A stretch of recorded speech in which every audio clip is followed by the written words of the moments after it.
आज अपन English basic knowledge के बारे में पढ़ेंगे कि इंग्लिश में वर्ड कैसे बने हैं, इंग्लिश की भाषा कैसे बनी है, इंग्लिश में अपन शब्दों का निर्माण कैसे करते हैं या इंग्लिश कैसे बनाई जाती है। इंग्लिश अल्फ़ाबेट 26 अक्षरों से बनी हुई है, 26 लेटरों से बनी है इंग्लिश। उनको दो भागों में बांटा गया है। पहला है कैपिटल लेटर, दूसरा है स्मॉल लेटर। कैपिटल लेटर बड़े अक्षर, स्मॉल लेटर छोटे अक्षर। ये सभी 26 अक्षर होते हैं दोनों। इनका उच्चारण समान बोला जाता है लेकिन आकृति अलग अलग होती है। कैपिटल लेटर और स्मॉल लेटर की आकृति दोनों की कैसी होती है? आकृति तो अलग अलग और उच्चारण इनका कैसा होता है? समान होता है, कैपिटल लेटर और स्मॉल लेटर का। अब इनको दो भागों में बांटा गया है, वोवल्स और कॉन्सोनेंट। वोवल्स 5 होते हैं, ए, ई, आई, ओ, यू, ये क्या है? वोवल्स होते हैं। और कॉन्सोनेंट यानी व्यंजन 21 होते हैं।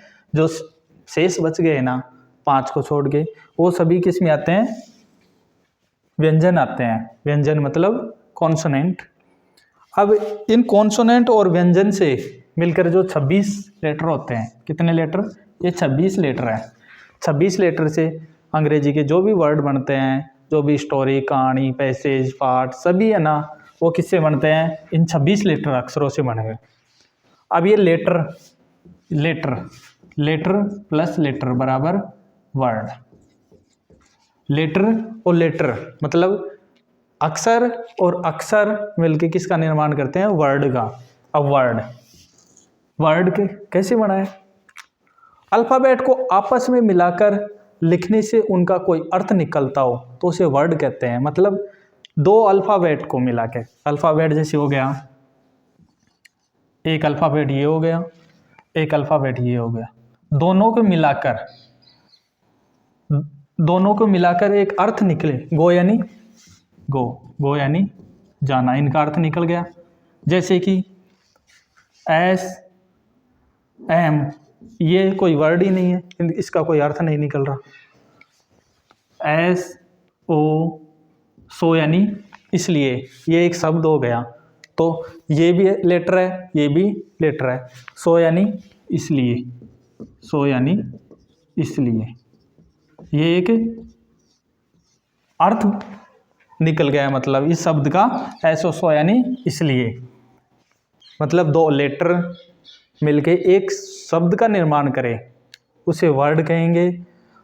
और वर्ड है ना, एक वर्ड बनाने के लिए कम से कम एक वोवल और एक कॉन्सोनेंट का होना आवश्यक है। अधिकतर शब्द किस में बने हैं? वर्ड किस में बने हैं? व्यंजन और स्वर मिलके। जैसे कि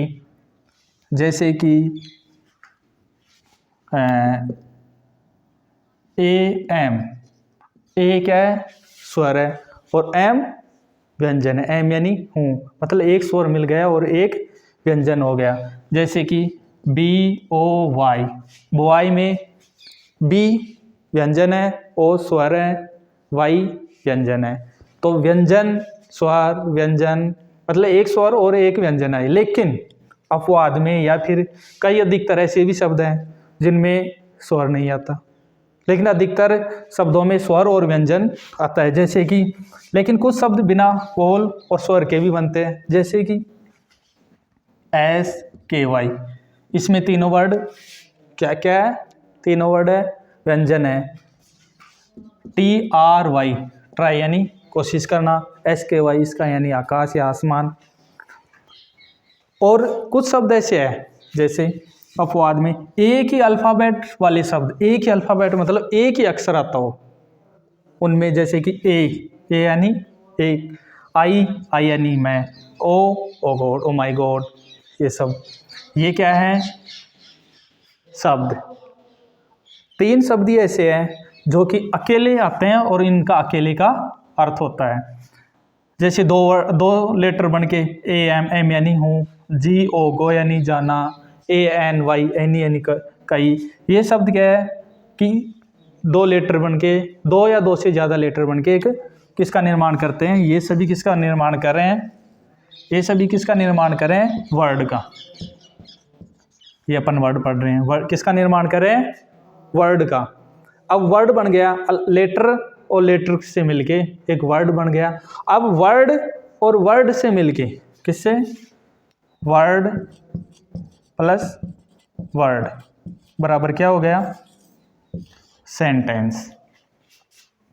जैसे दो या दो से अधिक वर्ड को पास पास लिखने से बनने वाला शब्द समूह है, लेकिन कोई सार्थक अर्थ निकलता हो तो उस शब्द समूह को सेंटेंस या वाक्य कहते हैं। जैसे कि जी ओ गो यानी जाना, आई यानी मैं, आई गो ये वर्ड हो गया और ये वर्ड हो गया, आई गो मैं जाता हूँ, ये सार्थक हो गया और ग्रामर के अनुसार भी इनका सेंटेंस शुद्ध है। मतलब ही रीड्स ए बुक ये एक वाक्य है, शब्द वर्ड ही, वर्ड रीड्स और ए बुक ये वर्ड्स मिलके आपस में क्या बन गए, एक ग्रामर के अनुसार एक शुद्ध सेंटेंस बन गया। मतलब वर्ड और वर्ड मिलके क्या बन गए, एक वाक्य का निर्माण हो गया।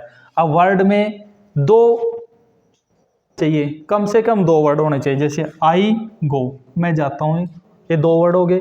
दो से ज़्यादा हो सकते हैं लेकिन एक अकेला वर्ड कभी भी नहीं होता। जैसे कि जी ओ गो यानी जाना, ये कभी भी वर्ड है लेकिन एक सेंटेंस का निर्माण नहीं करेगा, कभी भी अकेला शब्द है जो सेंटेंस नहीं बनता। सेंटेंस के लिए कितने वाक्य चाहिए, कितने वर्ड चाहिए, दो। आई गो ये वर्ड हो गया। वर्ड के बाद है वर्ड और वर्ड मिलके सेंटेंस बन गया। अब sentence, sentence plus sentence, sentence और सेंटेंस मिलके क्या किसका निर्माण कर गए, पैराग्राफ का। पैराग्राफ को हिंदी में अनुच्छेद कहते हैं। सेंटेंस हो गया जैसे कि दो सेंटेंस, चार सेंटेंस, पांच सेंटेंस, 10 सेंटेंस मिलके एक पैराग्राफ का निर्माण करते हैं। जैसे लेख आदि का वाक्यांश जिसमें कोई बात कही गई हो, एक ही विषय पर चर्चा हो। पैराग्राफ में एक विषय पर चर्चा होती है, एक ही टॉपिक पे, एक उदाहरण के तौर पे या फिर एक टॉपिक विषय लिया जाता है, उसी के अंदर बहुत सारे सेंटेंसों मिलकर एक पैराग्राफ का निर्माण होता है। अब आगे पैराग्राफ और पैराग्राफ मिलके लेसन या स्टोरी का निर्माण करते हैं। 2, 3, 4, 5 जितने भी पैराग्राफ आपस में मिलके, अलग अलग पैराग्राफ में अलग अलग टॉपिक होता है, अलग अलग उनमें अंश होता है, इन सबको मिला के किसका निर्माण करते हैं, लेसन या स्टोरी बनती है। अब पैसेज, पैसेज यानी गद्यांश। ये पैसेज लेसन पाठ का अंश या भाग होता है। किसी भी लेसन का कुछ भाग होता है, उसमें से एग्ज़ाम में एक प्रश्न उत्तरी के तौर पे 4-5 प्रश्न दिए जाते हैं और उनको उस पैसेज में से हल करवाया जाता है। फ्रेज यानी पद्यांश, ये एक कविता का अंश होता है। कविता में से कुछ अंश लेके उसमें से 4-5 प्रश्न देके उन प्रश्नों का हल करवाया जाता है, वो होता है पद्यांश। अब ये पैसेज और फ्रेज यानी गद्यांश और पद्यांश दो भाग होते हैं, दो भागों में बांटा गया है। ये एक पठित भी होते हैं और अपठित होता है। पठित बच्चों के लेसन या पाठ में से दिए जाते हैं जो कि पढ़े हुए होते हैं, और अपठित पाठ के अलावा होते हैं जो कि पाठ से अलावा दूसरी क्लास से या कोई अलग टॉपिक से लिया जाता है। ये होते हैं अपठित। अपठित ये इंग्लिश का बेसिक नॉलेज है। इन्हीं से स्टार्टिंग में अल्फ़ाबेट से लेके word, sentence, paragraph, story, lesson, ये सब शुरू से यहीं से बनते हैं।